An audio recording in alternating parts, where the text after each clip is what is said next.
Good evening, everyone, and thank you for joining us tonight for Illinois Bone and Joint Institute's 24th virtual YMCA Education Series program with the North Suburban YMCA.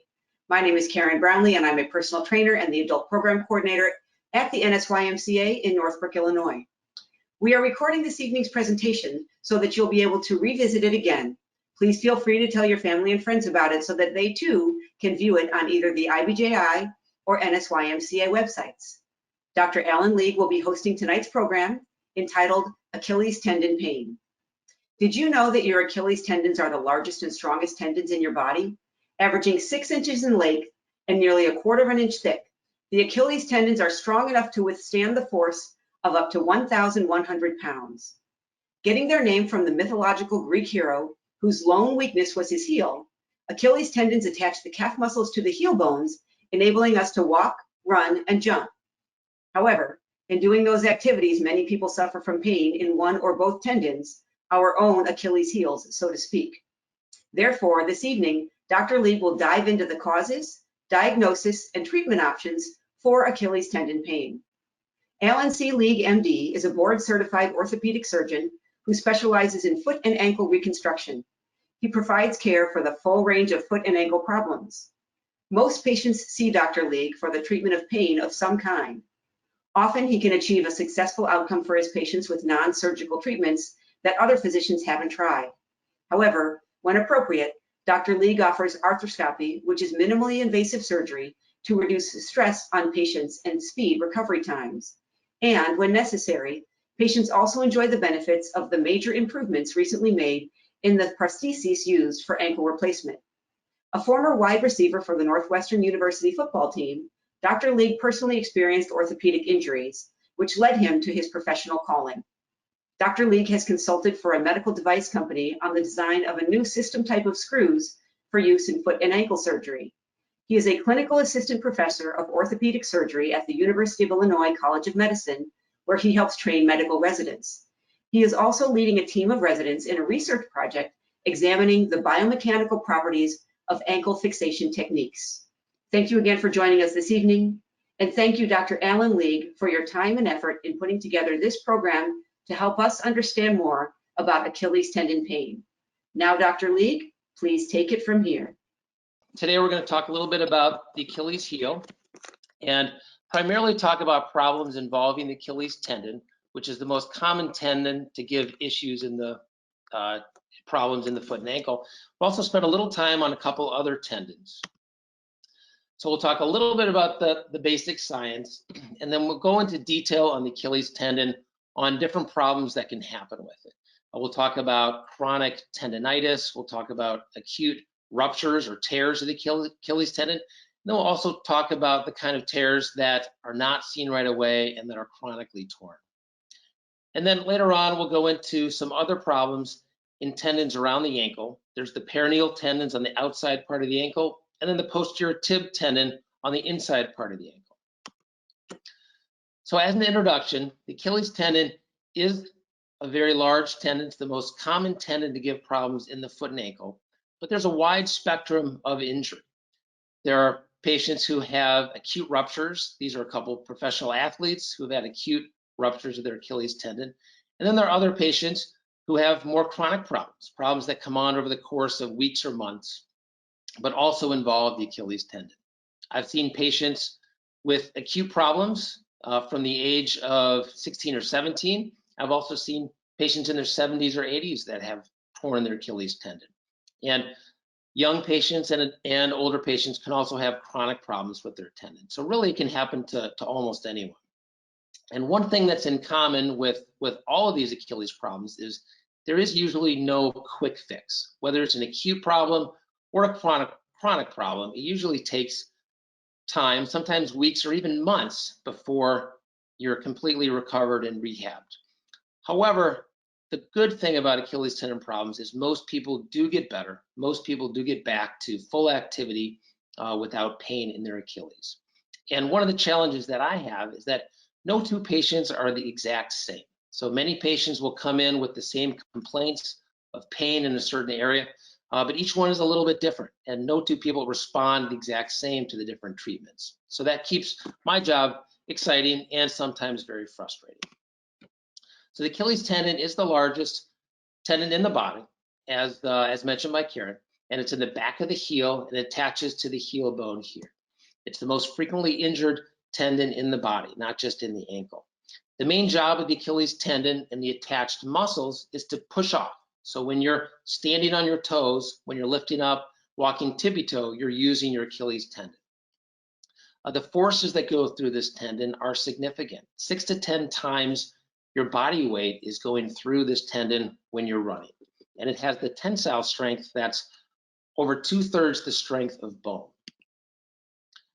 So as we mentioned, some of these are acute problems, some of these are chronic. There's also different locations that it can happen in. Some people have problems with the Achilles tendon directly where it attaches to the heel bone down here. Other people have problems in the soft part or the rope part of the tendon. Some problems involving Achilles tendon are inflammatory, and the term Achilles tendonitis is very frequently used. However, most Achilles tendon problems are not purely inflammatory, which is what is implied by tendonitis. Most people who have problems, especially chronic problems with their Achilles, have more of a degenerative process or tendinosis. It's kind of like having arthritis of a tendon instead of arthritis in a joint.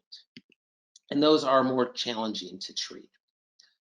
So how do people present into my office when I'm seeing them with Achilles tendon problems? Well, patients who have an acute problem, an acute tear or acute rupture, usually come in the same day or the next day. Maybe they go to the emergency room and they're diagnosed with an acute problem, and then they see me shortly thereafter. The typical things I hear people say is that they felt or heard, or both, a sudden pop in the back of their heel. Sometimes they're playing basketball. Usually it's a sporting injury, but it could happen even stepping off a curb or stepping into a hole. And usually these patients are not able to fully stand on their foot right afterwards. They know something has happened and they need to get it looked at right away. Now, one myth about acute Achilles tendon ruptures is that you can't walk on it. And many times people will get up and they can actually stand. They can actually put weight on it.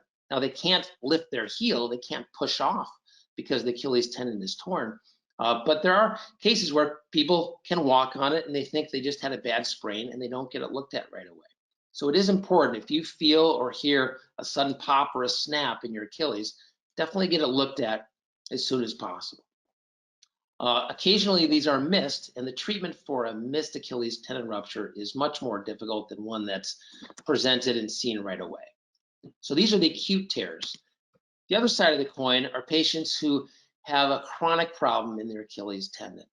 So these usually are present for weeks or months. It's a very gradual onset, and there's no one point in time where it suddenly happened. There's no pop or snap. It's just chronic pain, stiffness, fullness, achiness that they feel in their Achilles tendon.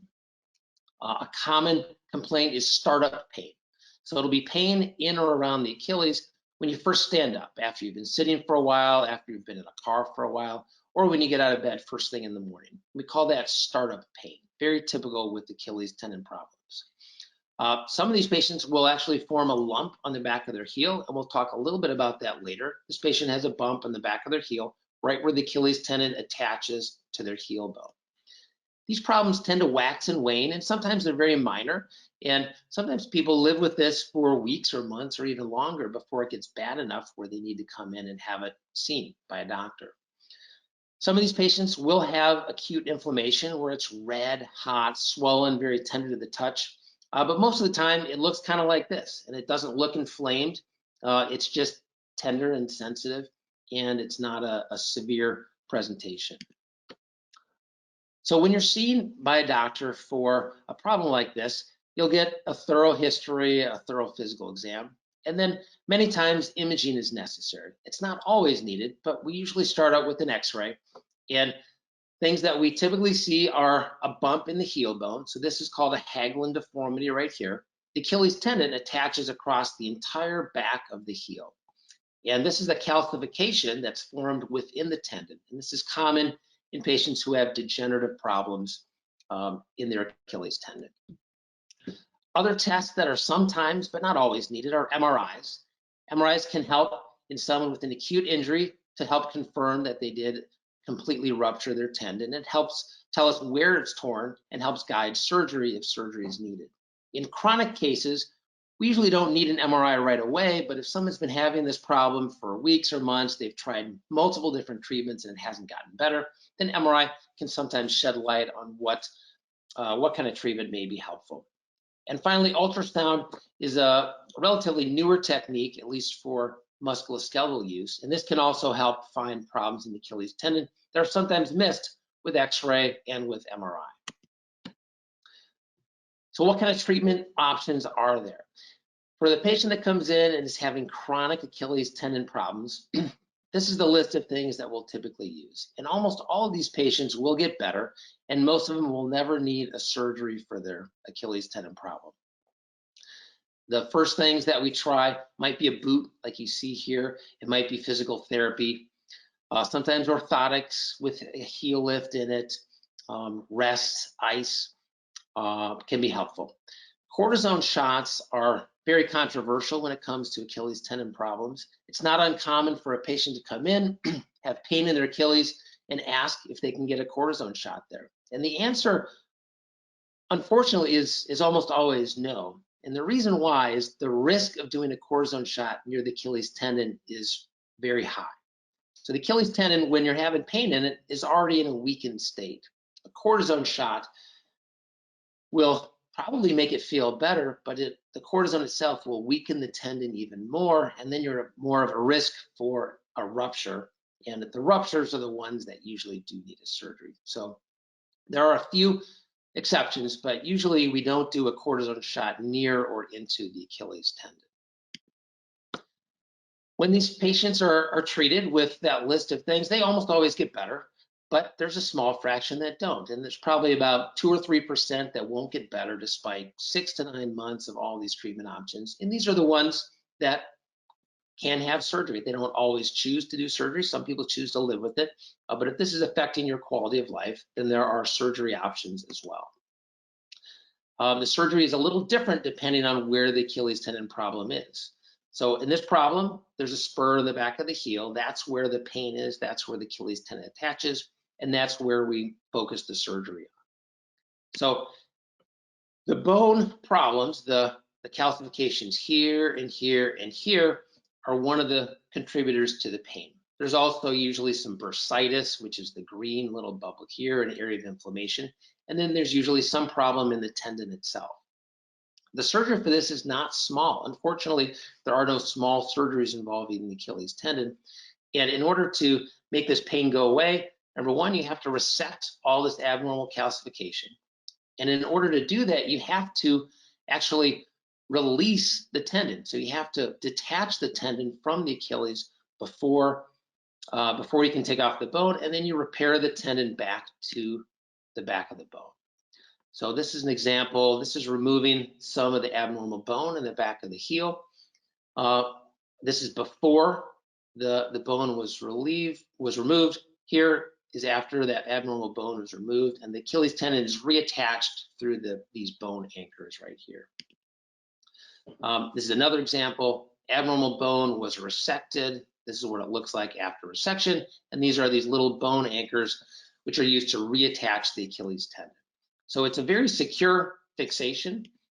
However, it's not healed for many months, and it could be 6 months to a year before these are fully healed, where all the swelling's gone and all of the activity is back to normal. Surgery is not fun. That's why we only do it in cases where we have to do it. And the first 3 weeks are the worst because you're in a splint, you're in a cast for part of that time, and you can't put weight on it really for 3 weeks. After 3 weeks, it should be stable enough that you can start putting weight on it, but you're walking on it in a boot until about the 2 or 3 month period. Physical therapy is almost always needed after these surgeries in order to regain the strength, the flexibility, the range of motion, the balance. And again, it could take 6 months or even up to a year to see full improvement. Although by 6 months, usually people are about 90% improved.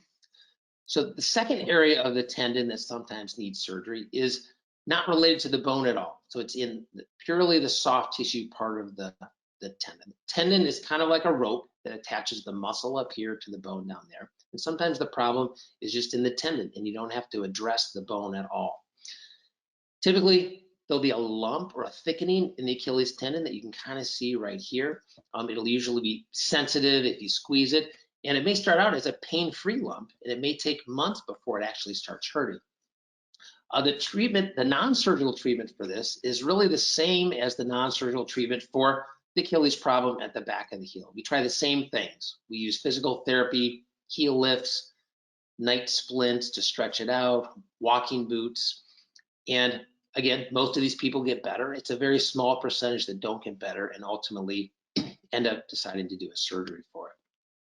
Why does this part of the tendon become problematic? This area is where you get this non-insertional Achilles problem. This is also the most common place to have an Achilles tendon rupture, and most people with ruptures have some pre-existing weakness in this area. And we think the main reason is because of the blood supply. The tendon extends from the muscle all the way down to the bone. And there's good blood supply up here that comes from the muscle, good blood supply down here from the bone attachment. And this central area is much more limited blood flow. So that probably slows down the healing, and which is why this problem happens typically in this part of the tendon. So we call this area a relatively avascular area, or area with diminished blood flow. This is an MRI showing a tendon that has this problem in the soft part, the non-insertional part of the tendon. The MRI down here is pretty normal. The tendon should be this dark color, and this is where it attaches to the back of the heel bone. Up here, it's thickened. You can see it's much wider. It's white. Those are degenerative signs of the Achilles tendon. And again, the treatment here is to try non-surgical treatment for at least 6 months before contemplating surgery. But if it's still a problem and it's affecting the quality of life, then it's something that we address. Surgery is not as severe here because we don't have to do anything with the bone, but you still have to open up the tendon. So here's splitting the tendon open, getting to the bad tendon, the damaged tendon on the inside, removing that, and then repairing the tendon back to itself. Now, the tendon is never quite the exact same strength to what it was before this was a problem because the tendon's a little bit thinner, but it usually gets back to normal function again after several months. So now changing pace, talking about these Achilles tendon ruptures, the acute ruptures that can really happen in anyone. Again, I've seen it from teenage gymnasts to 75-year-old tennis players. But the most common age is this 30s to 50s age group, which I'm in, and it's the weekend warrior, the people who go out and they play basketball or tennis, pickleball, maybe once a week, and they might not fully stretch out, they might not fully warm up, and these are the patients that are the most at risk for getting an Achilles tendon rupture.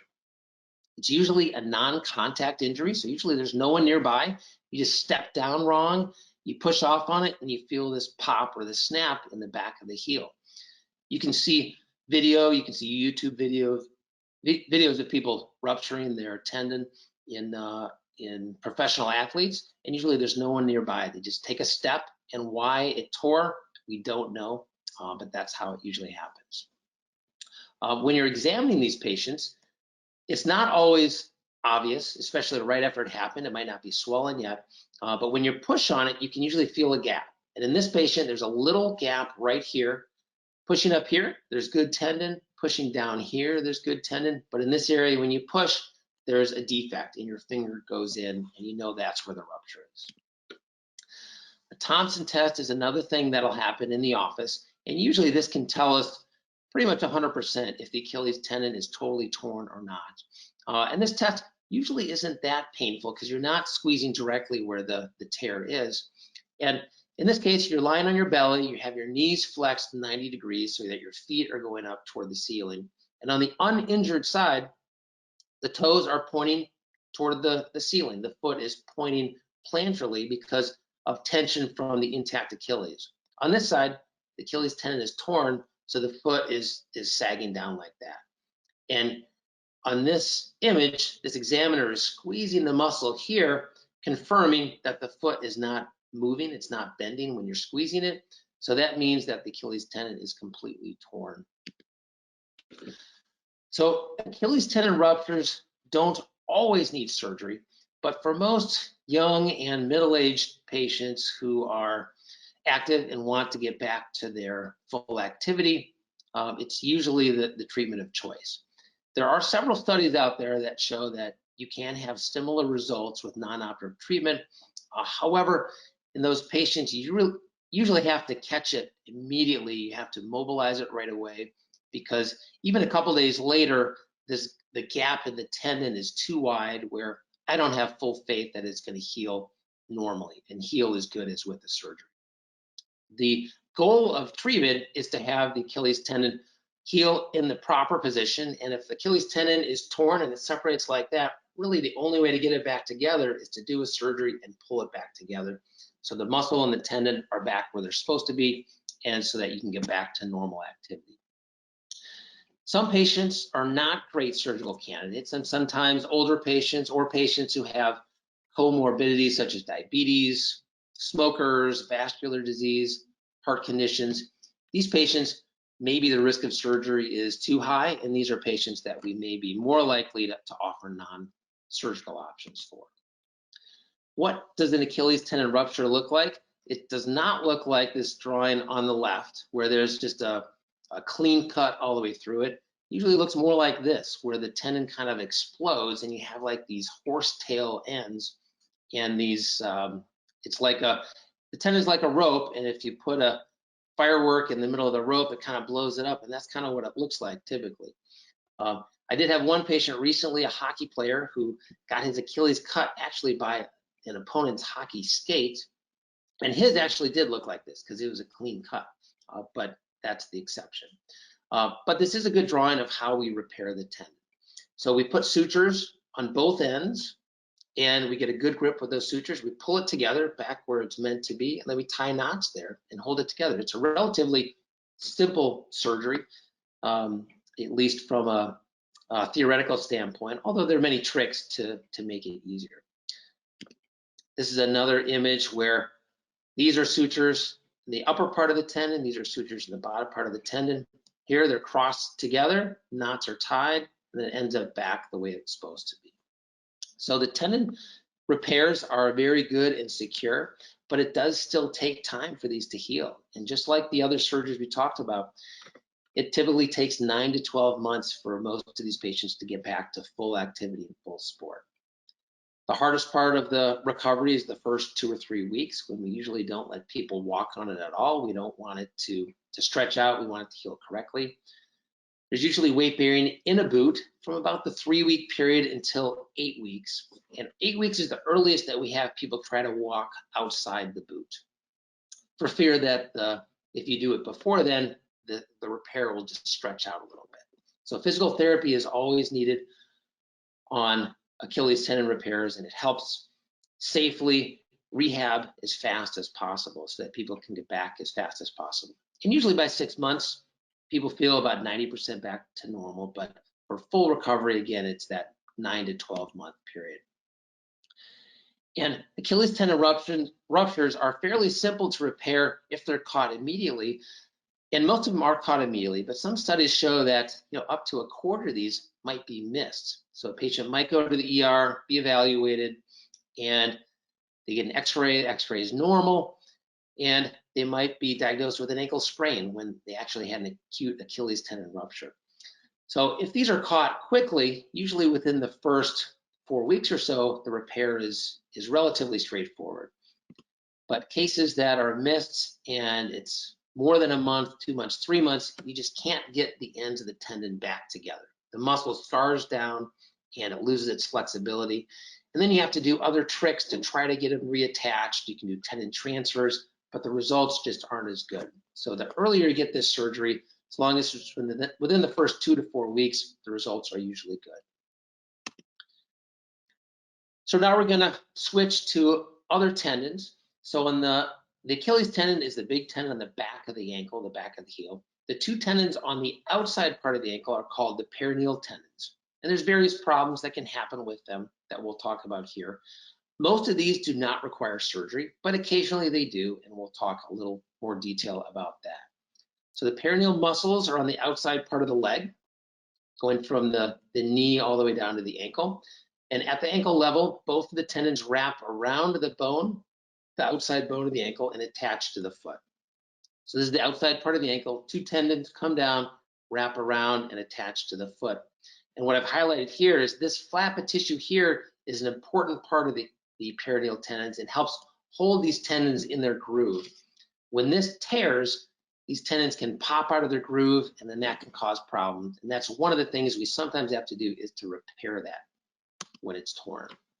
So peroneal tendonitis is somewhat similar to Achilles tendonitis. It can really happen to anyone, anytime. Sometimes it's related to activity. Sometimes it just shows up out of nowhere. It's more often seen in patients who have ankle sprains or have chronic ankle instability, multiple ankle sprains over time. Sometimes it can happen from a direct trauma, and sometimes it's related to having fractures of the heel bone. The treatment is almost always non-operative, and less than 1% of these ever need surgery. It usually responds to different types: boots, braces, physical therapy, anti-inflammatories. So in contrast, when these tendons pop out of their groove, when they subluxate or dislocate, that's a problem that typically does need surgery. When they pop out, that flap of tissue just never heals correctly, and it usually keeps popping out forever. Now, if you're older and if that popping doesn't bother you, you don't have to do surgery. But for younger athletes, this is Curt Schilling, pitcher for the Red Sox back 15, 20 years ago now, who had this during the World Series. He had a procedure done, and fairly dramatically had a lot of TVs zoomed in on the side of his heel here, side of his ankle, where he had a blood stain on his sock, because he probably got back to pitching a little faster than he's supposed to. But it's the World Series. What are you going to do? Typically, we'll see this more in cutting sports, and there may be a pop or a snap. But these don't do well. It's usually diagnosed with an MRI or ultrasound, but in young, healthy, active patients, usually you have to repair that flap of tissue or that retinaculum so that these tendons go back into their groove and stay there and never cause a problem in the future. This is the outside part of the ankle. This is where those tendons pass. This is where that piece of tissue is torn. And usually we repair it with a couple anchors. Here is attaching it back to the bone so that the tendons stay in their groove. You never have tears of the tendon, and you get back to full activity. So another problem that can happen with the peroneal tendons is that you can get tears or ruptures in them. Much less common than what we see in the Achilles tendon, but these are sometimes seen. Sometimes you can diagnose it clinically. Sometimes you need an MRI or an ultrasound to really see the tears. And treatment for these is usually non-operative to begin with. Most of these tears isn't a complete rupture where it separates completely. It's usually a split tear, and I'll show you a picture of that in a minute. And usually they respond to a boot, a brace, physical therapy. But if there's still problems, then some do require a surgery. So this is an example of a split tear. So this is one of the peroneal tendons passing on the outside part of the ankle. And it's not a complete rupture where both ends have separated. It's longitudinally intact, but it's split down the middle, kind of like a frayed rope. The surgery for this is to basically repair it side to side. So this is a repaired tendon where it's tubularized again. It's a nice round tendon, and it should function normal again. And the recovery from this is a little faster than if it's a complete rupture. Here's another example. So most of this tendon is intact down here, but this upper part has a degenerative tear in it. And for this, you just remove that small damaged part of the tendon, and then you repair the good tendon back to itself. Again, it turns out to be nice and round and functions well. So those are the tendons on the outside part of the ankle. The tendon on the inner part of the ankle that gives us the most problem is called the posterior tibial tendon. Now this tendon has an important job. It helps hold up the arch of our foot. And when this tendon stops working, that's when we see people with collapsed arches. People with normal arches might get a flat foot. People with a flat foot might get a flatter foot. And typically these patients will present with pain and swelling on the inside part of the ankle. And sometimes their foot actually looks different, and you can see that they've had a collapsed arch. This is usually a degenerative process. Rarely do we see a trauma involve the posterior tib tendon. Usually happens in a little older population, usually on one side, not on both. And again, the pain is on the inner part of the ankle. And this is the typical finding when I see someone with problems with their posterior tibial tendon. So when I have them stand up with their socks and shoes off, I'll look at their arch, I'll look at the angle of their ankle, and here the arch is collapsed in. On the normal side, it looks perfect. Here it's collapsed in, the arch is lower, their ankle is tilted to the inside. Another test we can do is to try to have them do a single leg heel raise. So if they're standing on their normal side, they'd be able to lift their heel up off the ground.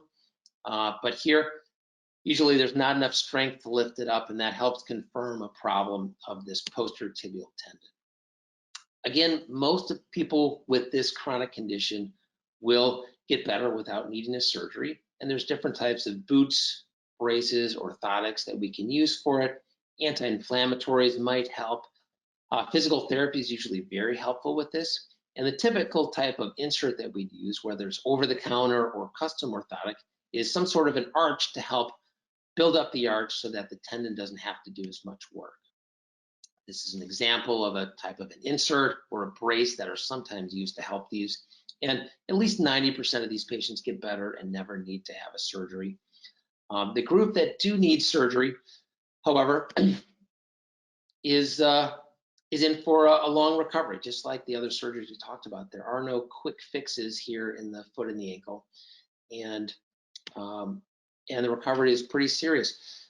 The type of surgery that's usually needed involves both tendons and bones. So once this posterior tib tendon is no longer functioning well, the surgery is to basically remove the damaged part of the tendon, and then we substitute a different tendon. So there's a tendon that goes out to your toes called the flexor digitorum longus, and we do a tendon transfer. We borrow from that tendon and we plug it in where the damaged tendon used to be. Now these patients also have a collapsed arch, and you can't just plug a new tendon into a damaged foot and expect that new tendon to function normally. If you don't correct the collapsed arch, the tendon's going to fail just like the other one did. So it also involves some sort of work in the bones to rebuild the arch. And there's different ways to do it, but one common way is to cut the heel bone, shift the heel bone over to, again, build back the arch of the foot, and you hold it there with a couple screws. So as you can see, this is not a surgery for sissies. It's a big surgery. It's a long recovery. And so in summary, we talked about several different problems. We talked about different problems in the Achilles tendon, different problems in the peroneal tendons and the posterior tib tendons. And there are some commonalities in these. So number one, tendon problems in the foot and the ankle are one of the most common things that I see. Acute ruptures often need surgery, but most of these problems are chronic degenerative problems that do respond to conservative treatment. And most people don't end up needing surgery. Most people get better over the course of weeks or months and get back to their full activity, and hopefully with very minimal pain. So that's just kind of an introduction and an overview of these three problems.